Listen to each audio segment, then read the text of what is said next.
Masih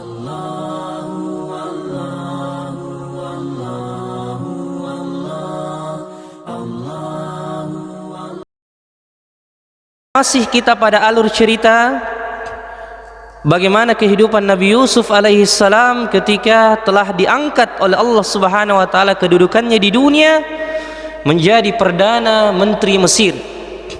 Pada pekan yang lalu kita telah menyebutkan alur cerita ya, di mana inti dari apa yang kita bahas pada pekan lalu tentang bagaimana saudara-saudara Nabi Yusuf kembali mengadakan usaha untuk melepaskan saudara seayahnya atau saudara tirinya yang tidak lain adalah saudara kandung Nabi Yusuf alaihissalam yang bernama Bunyamin. Mereka melakukan berbagai usaha dan berusaha menenangkan ayahnya Nabi Yakub alaihissalam untuk bisa melepaskan Bunyamin untuk ke negeri Mesir. Karena apa? Karena perdana menteri Mesir yang tidak lain adalah Nabi Yusuf sendiri memberikan syarat kepada saudara-saudaranya ini bahwasanya jangan kalian kembali ke negeri Mesir untuk mengambil bahan makanan kecuali kalian mendatangkan saudara seayah kalian yaitu Bunyamin.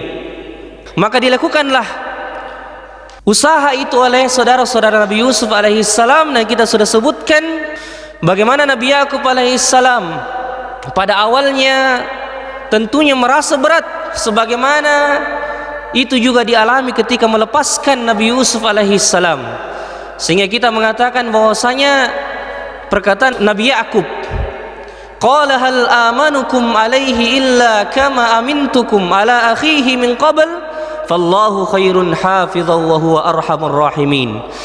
Ya, bagaimana mungkin aku melepaskan Bunyamin dan menyerahkan kepada kalian sedangkan kalian telah menyia-nyiakan saudaranya yang lalu, yang dimaksud adalah Yusuf alaihissalam. Tapi Nabi Yakub mengatakan fallahu khairun hafizan, menunjukkan rasa tawakal yang penuh kepada Allah. Beliau mengatakan fallahu khairun hafizan, dan Allah sebaik-baik yang maha menjaga.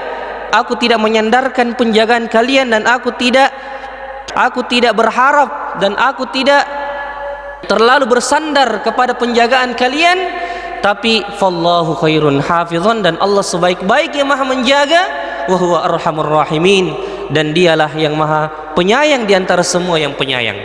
Kemudian Nabi Yakub alaihissalam mengatakan qala lan ursilahu ma'akum hatta tu'tuni mawthiqan minallah. Aku tidak akan melepaskan Bunyamin kepada kalian sampai kalian bersumpah dan mengucapkan sumpah itu di hadapanku, dan aku mengambil sumpah itu dari kalian agar kalian betul-betul menjaga Bunyamin dan berjanji mengembalikannya kepadaku bersama jatah makanan yang kalian bawa pulang. Ya, maka mereka pun bersumpah, dan kita sudah sebutkan bagaimana ketika orang-orang terdahulu itu mengambil sumpah kepada orang lain, maka itu menunjukkan bahwasanya ya, apa yang dijadikan sumpah itu, sesuatu yang disumpahkan itu betul-betul harus dijaga ya, dan betul-betul harus tidak boleh disia-siakan.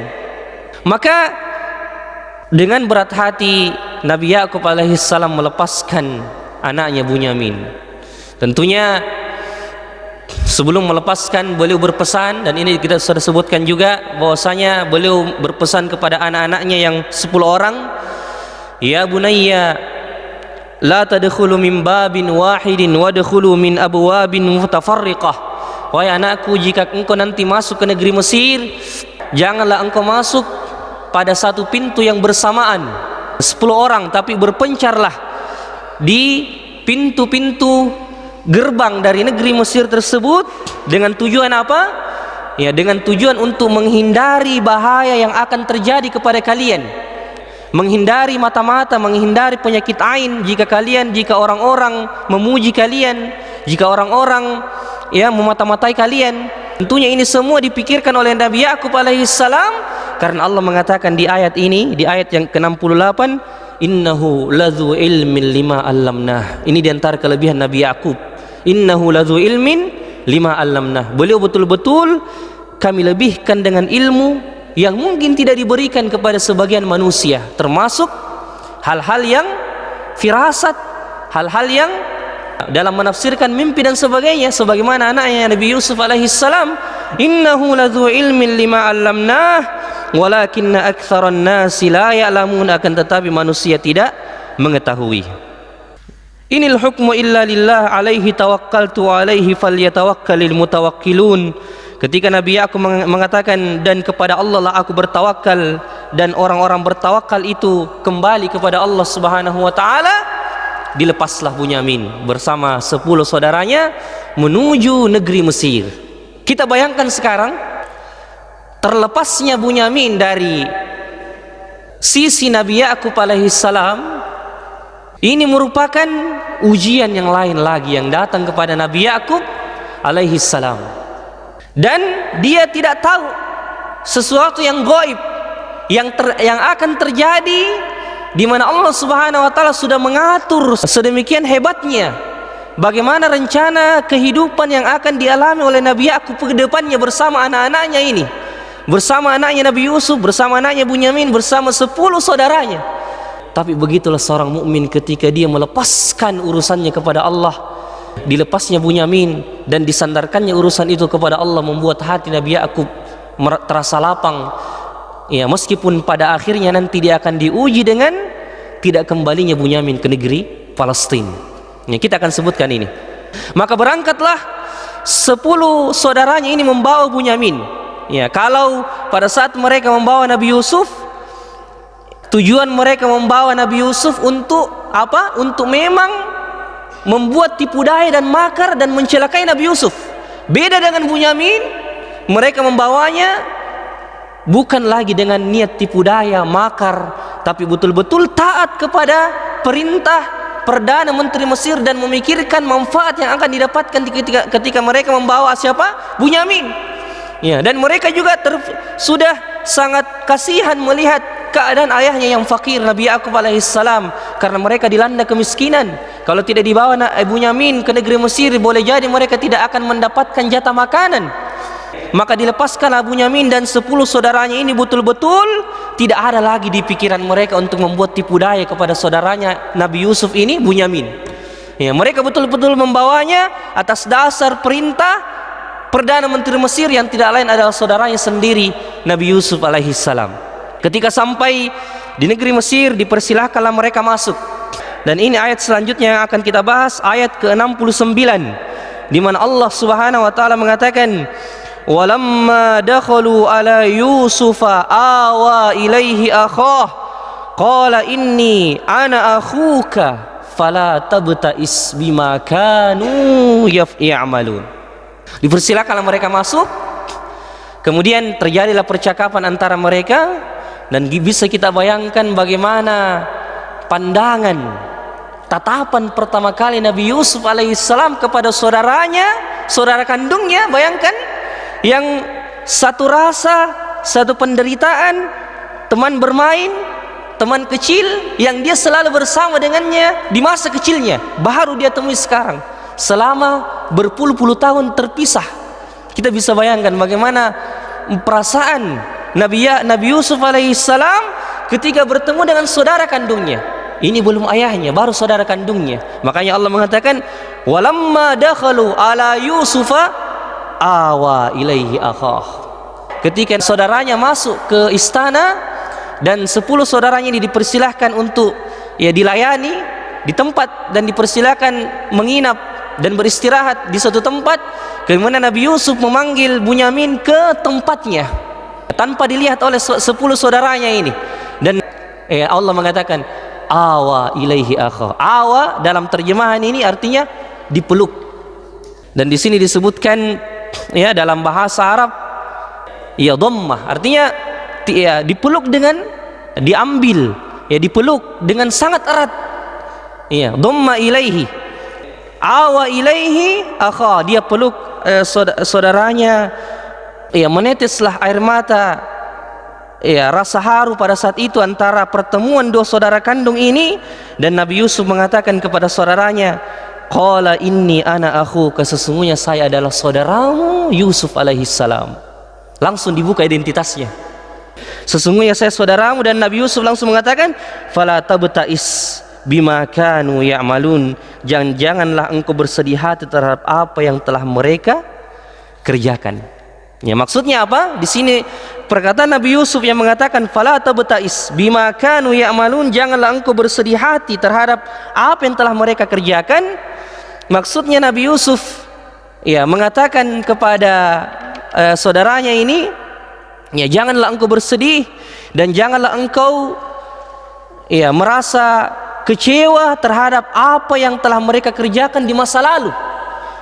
Ya, di masa lalu, karena boleh jadi ketika Nabi Yusuf masih bersama dengan Bunyamin di masa kecilnya sudah nampak benih-benih hasad ya dari 10 saudaranya ini kepada Nabi Yusuf, dan berdampak juga kepada saudara kandungnya Nabi Yusuf, Bunyamin.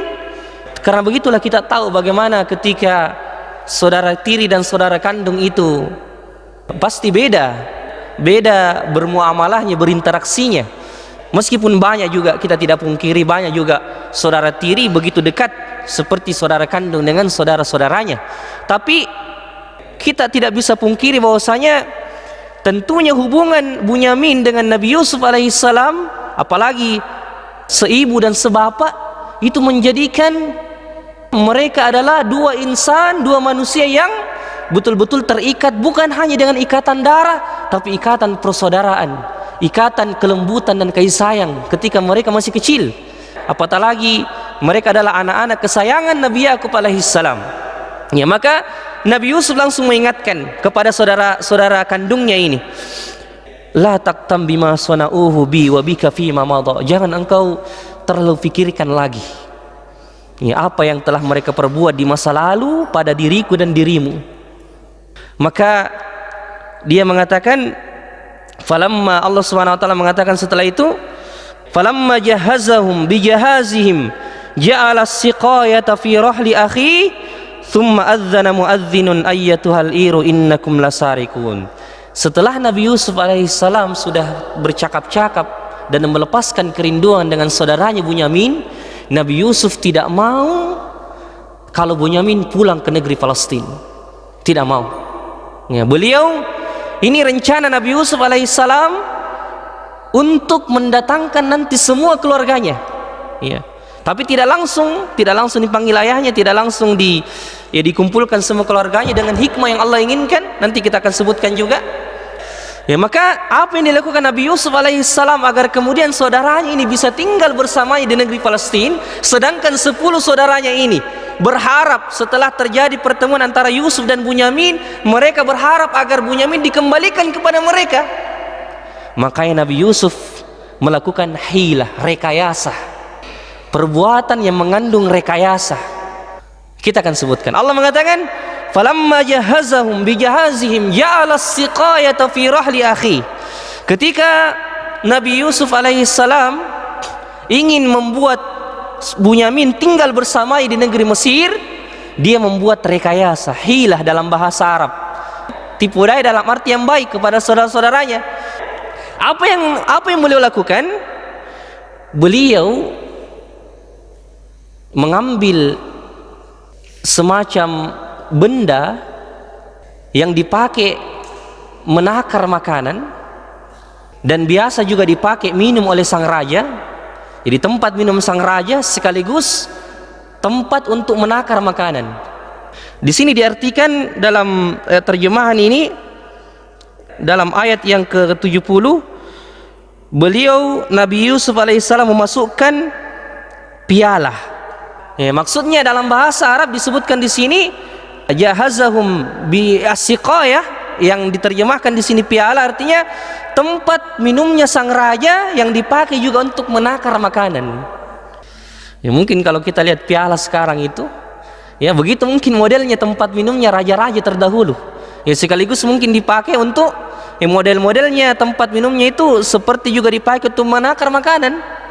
Ya, mungkin dari situ asal usulnya piala, wallahu alam.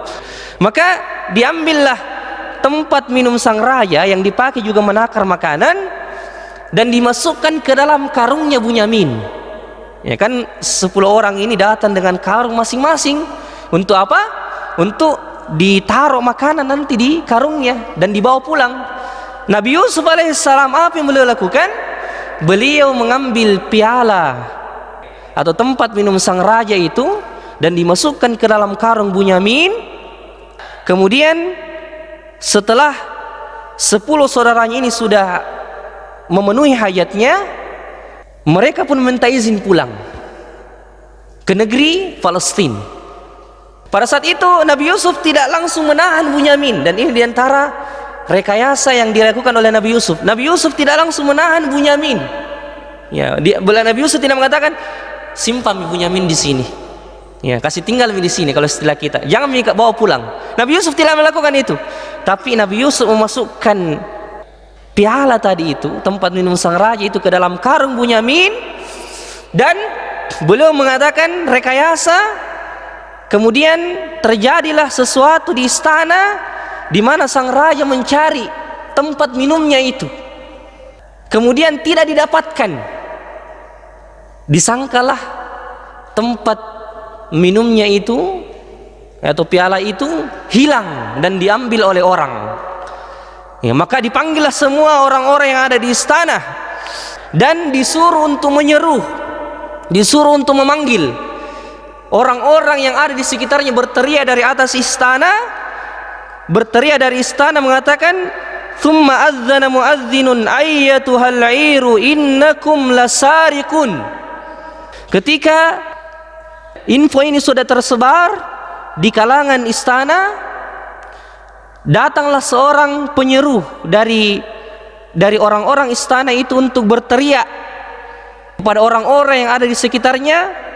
Dan termasuk di sekitar istana itu belum terlalu jauh, ya, saudara-saudara Yusuf berada di tidak jauh dari istana itu mendengar suara bahwasanya ayyatuhal 'iru innakum lasarikun.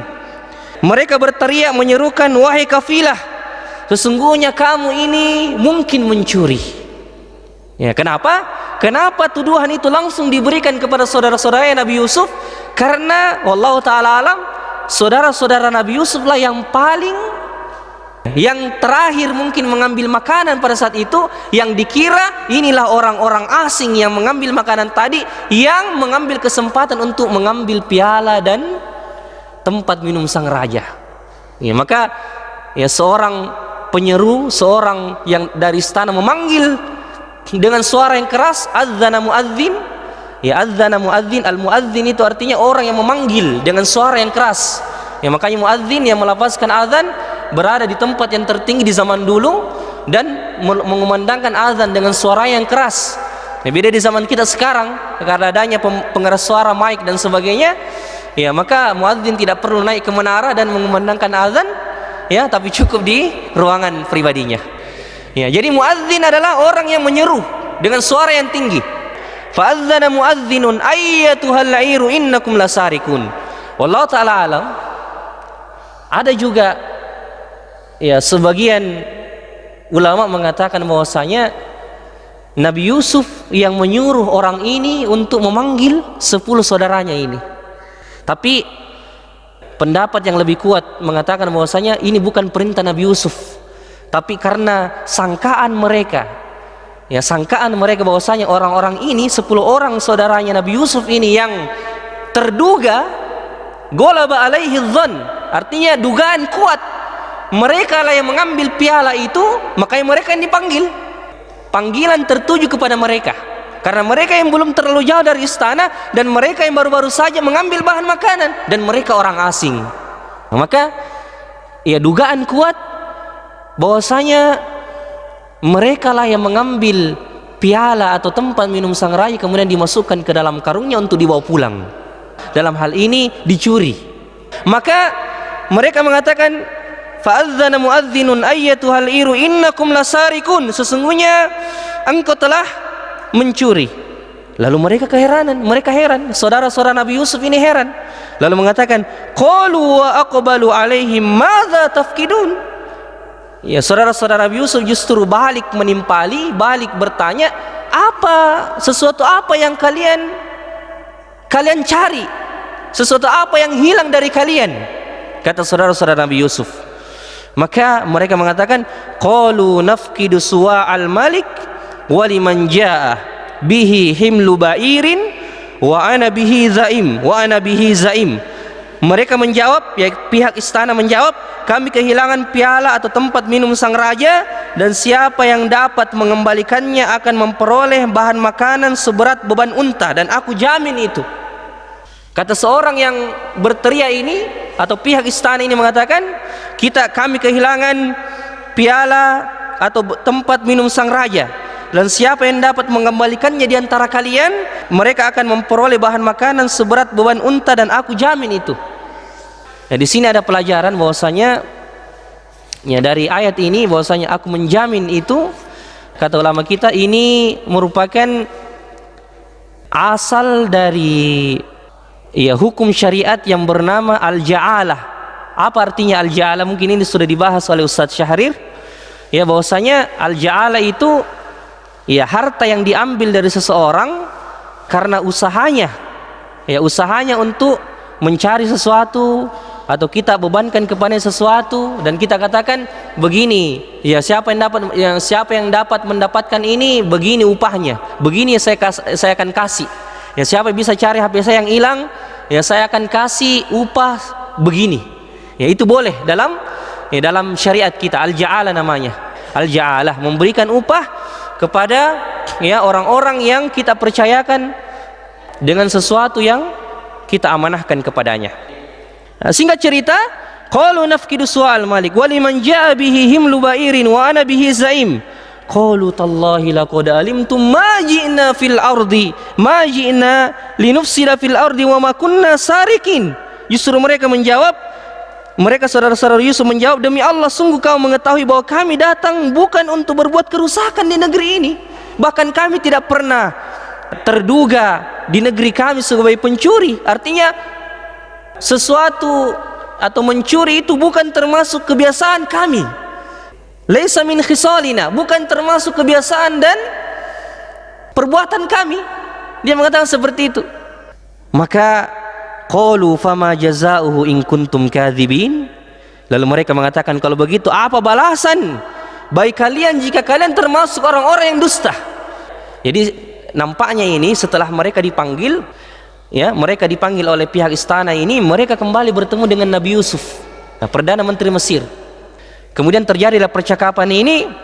Mereka kemudian, pihak istana kemudian bertanya bersama Nabi Yusuf, qalu fama jazaohu in kuntum kadzibin. Bagaimana, apakah balasan terhadap kalian jika kami mendapati kalian termasuk orang-orang yang berdusta?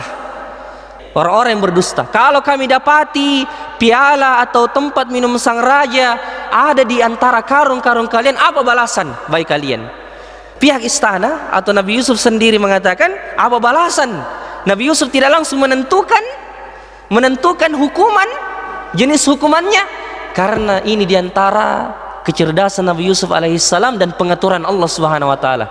Lihat nanti bagaimana dari kata-kata mereka akan diambil hukum, di mana hukum ini akan diterapkan kepada saudara mereka Bunyamin karena ada piala atau tempat minum sang raja di karungnya yang membuat nanti Bunyamin tertahan. Perhatikan baik-baik. Kemudian ketika mereka mengatakan qalu fama jazaohu in kuntum kadzibin, maka apa balasan bagi kalian jika kalian termasuk orang-orang yang dusta? Mereka sendiri mengatakan, qalu jazaohu ma wujida fi rahlihi fa huwa jazaoh. Maka siapa saja, maka hukumannya adalah siapa yang ditemukan dalam karungnya barang yang hilang itu, maka dia sendirilah yang menerima hukumannya dengan ditahan dan dijadikan budak. Karena di syariat Nabi Yakub alaihissalam, hukuman bagi orang mencuri itu diambil oleh orang yang dicuri barangnya kemudian dijadikan budak. Beda dengan syariat kita. Kalau di syariat kita, hukum Islam, ketika didapati mencuri dipotong tangannya. Itu dalam hukum Islam. Tapi hukum syariat Nabi Yakub alaihissalam, bagi orang yang bagi orang yang didapati mencuri barang seseorang, maka hukumannya diambil oleh, ya, orang yang dicuri barangnya itu dan dijadikan budak, ditahan kepada pemilik barang itu. Dan subhanallah, lihat bagaimana pengaturannya Allah. mereka menggunakan hukum syariat Nabi Yakub, dan mereka sendiri yang mengatakan bahwasanya barang siapa yang ditemukan ya hukuman bagi pencuri di syariat kami, di negeri kami, bahwasanya di Palestina, bahwasanya siapa yang mencuri dia akan ditahan ya oleh pemilik barang dan dijadikan budak. Andaikan Nabi Yusuf mengambil hukum raja, hukum di Mesir pada saat itu, tidak akan berhasil ini rencananya. Tidak akan berhasil rencananya. Andaikan Nabi Yusuf mengatakan, siapa yang mencuri di antara kalian, ya kami akan berikan denda dan hukuman yang setimpal. Tapi Nabi Yusuf balik bertanya, apa hukuman yang diberikan kepada kalian di negeri kalian jika didapati orang di antara kalian mencuri?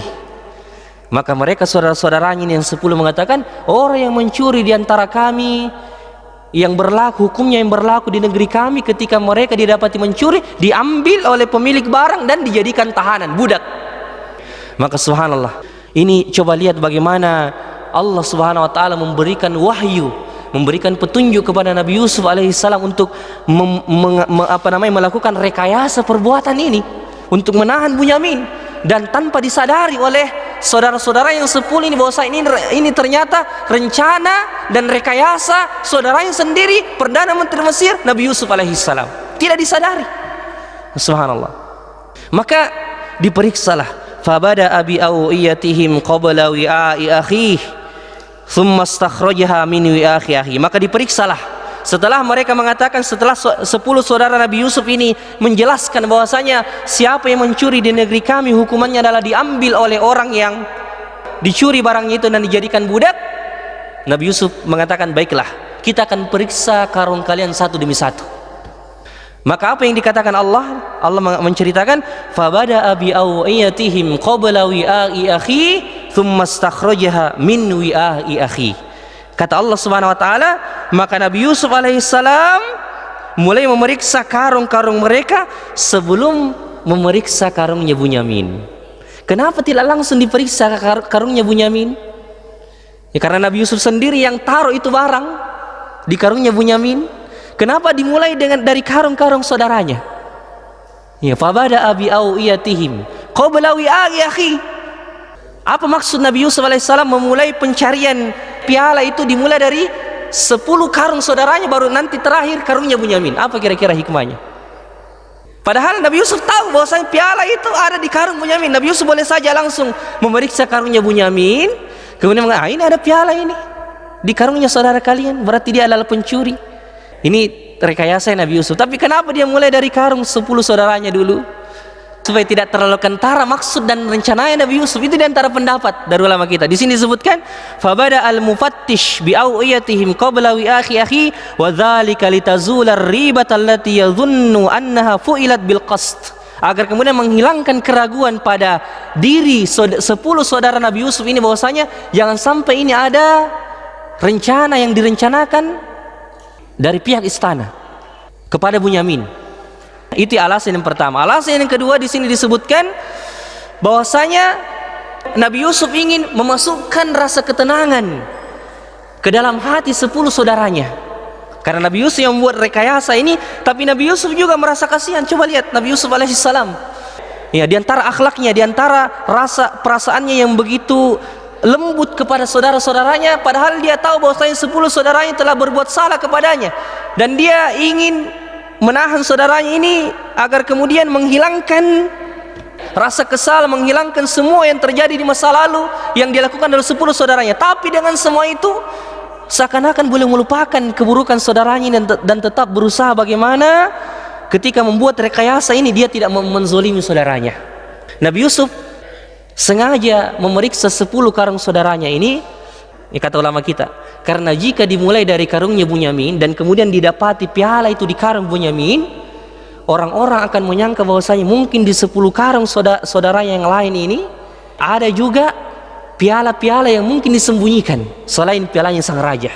Maka ketika diperiksa 10 ternyata tidak ada, dan terakhir diperiksa karungnya Bunyamin, ada piala di situ di karungnya Bunyamin, maka tuduhan pada 10 orang ini dan namanya akan bersih dan memberikan ketenangan di hati mereka. Ketika diperiksa tidak ada, akan memberikan ketenangan pada orang yang satu. Orang yang kedua diperiksa tidak ada, akan memberikan ketenangan pada orang yang kedua. Jadi Nabi Yusuf sengaja memulai memeriksa 10 karung saudaranya sebelum karungnya Bunyamin, bahwasanya ini supaya tidak terlalu kentara rencana yang dia rekayasa yang dia lakukan. Yang kedua, untuk memberikan rasa ketenangan di dalam hati saudara-saudaranya. Bisa dipahami ya? Fabada bi awiyatihim qabla wi'akhihi. Kemudian Allah mengatakan, kadzalika kidna li Yusuf. Allah mengatakan, kadzalika kidna li Yusuf. Dan demikianlah kami mengatur rencana itu dan memberikan petunjuk kepada Nabi Yusuf untuk membuat rekayasa ini dengan izin dan kehendak dari kami. Mari kita singgah di kalimat ini, kadzalika kidna li Yusuf. Demikianlah kami membuat rekayasa ini untuk Nabi Yusuf, untuk dilakukan oleh Nabi Yusuf alaihissalam. Kalau kita lihat yang dilakukan Nabi Yusuf ini nampak seperti tipu daya yang tercelah, karena dia ingin memisahkan saudaranya dengan saudara tirinya. Ya, nampak tercelah. Tapi subhanallah, apa kata Syekhul Islam Ibnu Taimiyah ketika Allah mengatakan kadzalika kidna li Yusuf, demikianlah kami mengatur rencana ini dan memberikan petunjuk kepada Nabi Yusuf untuk melakukan rekayasa ini. Kata Ibnu Taimiyah rahimahullah ta'ala, komentar Ibnu Taimiyah tentang firman Allah subhanahu wa ta'ala, kadzalika kidna li Yusuf, demikianlah kami memberikan petunjuk kepada Nabi Yusuf untuk membuat rekayasa itu yang mungkin nampak di mata kita sesuatu yang tercelah, tapi sebenarnya tidak, karena ini disebutkan oleh Allah subhanahu wa ta'ala fi maqamil minnah, pada suasana dan tempat di mana Nabi Yusuf dimuliakan oleh Allah dalam surah ini. Makanya Ibnu Taimiyah mengatakan Allah subhanahu wa ta'ala memberikan kecerdasan kepada Nabi Yusuf untuk membuat rekayasa dan tipu daya yang baik, untuk membuktikan kepada manusia dan kepada kita semua bahwasanya inilah balasan kepada Nabi Yusuf alaihissalam ketika dibuat makar, tipu daya oleh 10 saudaranya ini di waktu masih kecil. Sekarang Allah subhanahu wa ta'ala mengangkat Nabi Yusuf dan memberikan petunjuk untuk membuat tipu daya lebih dari hebatnya tipu daya 10 saudaranya yang membuangnya ke sumur. Kalau kita lihat bagaimana 10 saudaranya merayu bapaknya, kemudian melepaskan hingga Nabi Yusuf dibuang ke sumur, kemudian dijual ke negeri Palestina, kemudian dijadikan budak, kemudian mereka pulang pura-pura bahwasanya Nabi Yusuf dimakan serigala. Bukankah ini tipu daya yang dilakukan oleh saudara-saudaranya Nabi Yusuf untuk menipu ayahnya dan menjauhkan Nabi Yusuf dari ayahnya agar kemudian mereka mengambil perhatian ayahnya? Namun Allah subhanahu wa ta'ala di atas semua tipu daya itu, jemaah sekalian, Allah subhanahu wa ta'ala memiliki makar yang lebih hebat lagi, membalas tipu daya makar orang-orang yang telah berbuat makar, berbuat kezaliman. Dan Allah di sini memperlihatkan kepada kita bagaimana Allah memberikan kecerdasan kepada Nabi Yusuf, sampai-sampai Nabi Yusuf diberikan kelihayan, kecerdasan, kepintaran dalam membuat rekayasa lebih dari rekayasa saudara-saudaranya ketika membuangnya ke sumur. Dan Ibnu Taimiyah juga mengatakan, innama kada li Yusuf kaidan jazaan minhu ala sabrihi wa ihsanihi wa dzakarahu fi ma'radil minna alaihi falau lam yakun Yusuf alaihi salam ikhtisasun bidzalikal kaid lam yakun fi mujarradi amalil insan amrun mubah wa li ghairihi ila akhirih. Kata Ibnu Taimiyah mengatakan, Allah subhanahu wa ta'ala mengatakan sesungguhnya kami memberikan petunjuk kepada Nabi Yusuf untuk membuat rekayasa dan tipu daya yang baik itu, untuk menjelaskan bahwasanya inilah balasan kepada orang-orang yang sabar. Ya, bahwasanya ketika dia sabar terhadap kezaliman, Allah subhanahu wa ta'ala yang akan mengatur bagaimana musuh-musuhnya ini akan dibuat oleh Allah, dijatuhkan dengan tipu daya Allah subhanahu wa ta'ala melalui lisan-lisan manusia dan melalui lisan-lisan hamba-hamba Allah dan perbuatan hamba Allah. Jadi ketika orang terzolimi, jamaah sekalian, ketika dia betul-betul terzolimi dan tidak ada salah atas dirinya, disinilah dia diuji bagaimana dia bersabar dengan kezaliman tersebut. Dan jika dia berharap pahala terhadap perbuatan orang-orang yang zalim itu, Allah subhanahu wa ta'ala akan mengatur sedemikian hebatnya tipu daya untuk menjatuhkan musuhnya, orang-orang yang zalim yang telah menzaliminya. Ini pelajaran besar. Kadzalika kidna li Yusuf, demikianlah kami membuat tipu daya yang baik itu, ya, dan memberikan petunjuk Nabi Yusuf untuk menyusun tipu daya itu, menyusun apa? Rekayasa itu. Maka liya'khudha akhahu fi dinil maliki illa ayyasha Allah.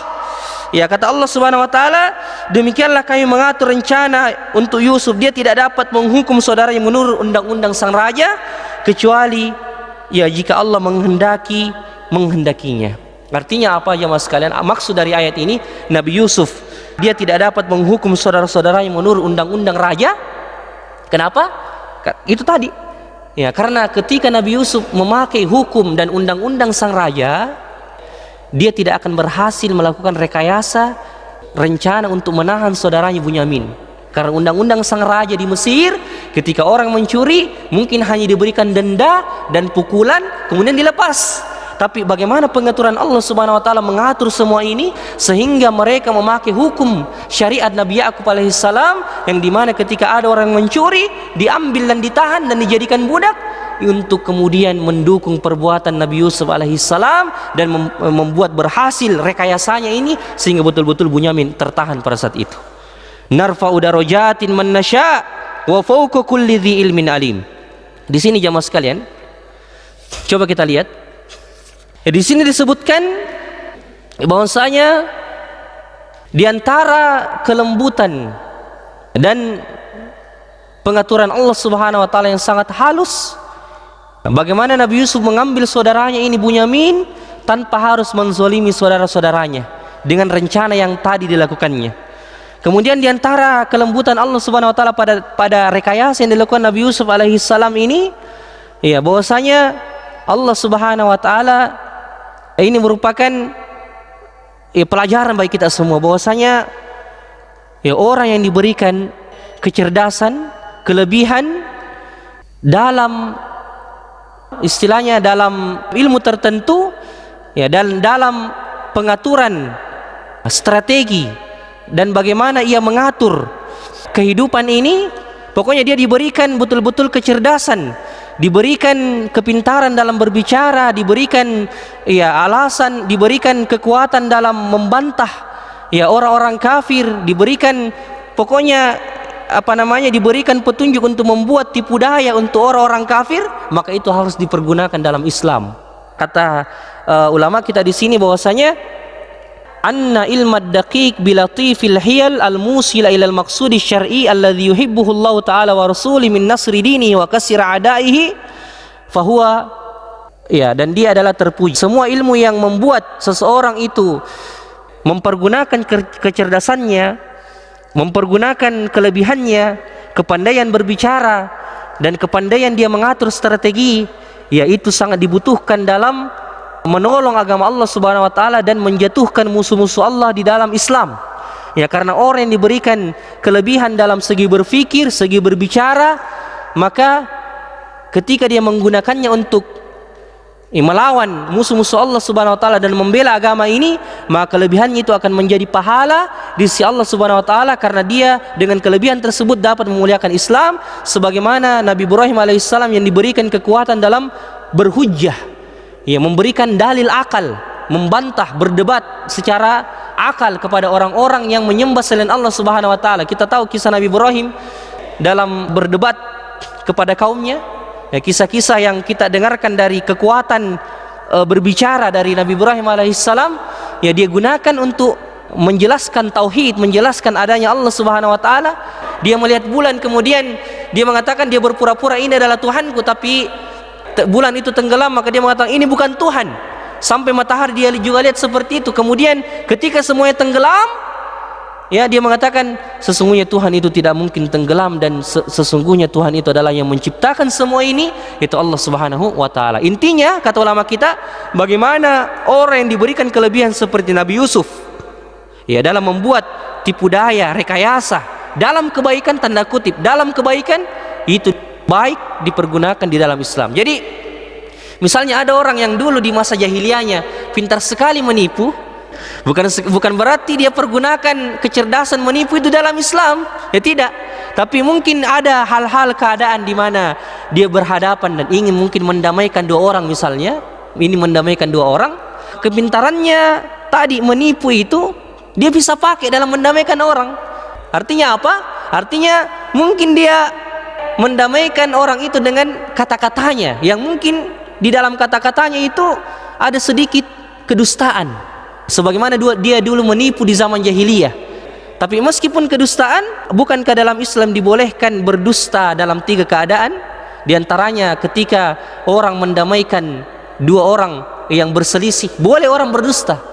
Misalnya dia datang kepada si A, dia mengatakan, sesungguhnya saudaramu si B sebenarnya sudah lama ya ingin dekat dan menjalin hubungan kembali kepadamu.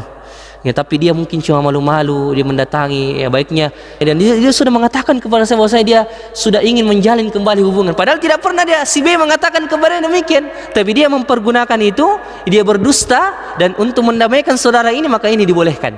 Ini dibolehkan dalam keadaan mendamaikan 2 saudara yang saling bertikai. Maka saya kembali lagi bahwasanya intinya bagaimana orang yang diberikan kepintaran, kecerdasan, membuat rekayasa dalam tanda kutip yang baik, yang bisa menolong agama dan sebagainya, maka itu diperbolehkan, bahkan justru mendapatkan pahala di sisi Allah Subhanahu wa taala. Kita kembali pada kisah, mereka mengatakan, qalu iyasriqu faqad saraqa akhul lahu min qabl fa asarraha Yusuf fi nafsihi wa lam yubdiha lahum qala antum syarrum makana wallahu a'lam bima tasifun. Ya, kayaknya ini kita bahas pada pekan depan karena ada pelajaran yang mau kita ambil di sini. Ini pelajaran yang berharga. Insyaallah kita bahas pada pertemuan yang akan datang insyaallah taala. Subhanakallahumma rabbana wa bihamdik asyhadu an la ilaha illa anta astaghfiruka wa atubu ilaik. Akhiru da'wana alhamdulillahirabbil alamin. Tsumma assalamu alaikum warahmatullahi wabarakatuh.